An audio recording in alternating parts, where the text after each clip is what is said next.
નમસ્કાર મારા વાલા ગુજરાતીઓ, રેડિયો સિટી જોક સ્ટુડિયોમાં આપનું સ્વાગત છે. મિત્રો, આપ સૌને ગણતંત્ર દિવસની ખૂબ ખૂબ ખૂબ ખૂબ શુભેચ્છાઓ. અને જોક સ્ટુડિયો તો આવી જ ગયો છે. કિશોર કાકા આપણી સાથે છે. કાકા જય હિન્દ ભાઈ, જય હિન્દ. જય હિન્દ કાકા.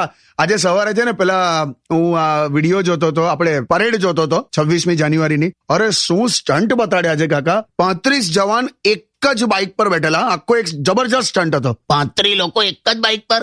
યસ. આ લોકોએ બાઇક થોડી વધારે આપવી જોઈએ. શું કહે છે? એટલે બાઇક ખૂટી ગઈ છે એવું નથી, આ તો સ્ટન્ટ હતો યાર. હા. પણ કાકા અભી જવાનોની હું જયારે પરેડ જોઉં ને ત્યારે મને અંદરથી આમ એક એવી દેશભક્તિની ફિલિંગ જાગે છે ને.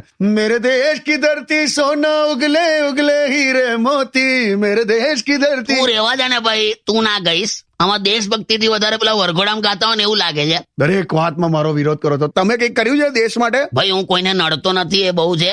અને એક જમાનામાં હું હવે આર્મી જોઈન કરવાનો હતો, ખબર? તમે અને આર્મીમાં? હાલા કરે કે મેં તો નીકળી ગયેલો આર્મીમાં જોઈન થવા માટે. ઘરેથી પૂરેપૂરો સપોર્ટ પણ હતો. પછી મેં કીધું ઘરે બધાને, મેં કહ્યું ચાલો હવે હું ચાલ્યો આર્મીમાં. અને પછી ભર બપોર હતી, બપોરના 2-2:30 વાગેલા મને યાદ છે. ઘરની બહાર નીકળ્યો, બધા મને આવજો આવજો કરવા પણ આયા. એ બરાબર, પણ પછી ગયા કેમ નહીં? ગરમી એટલી હતી, નાકની નસકોરી ફૂટી ગઈ.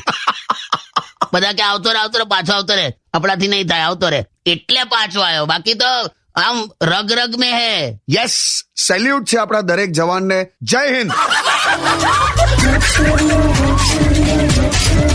Only on Radio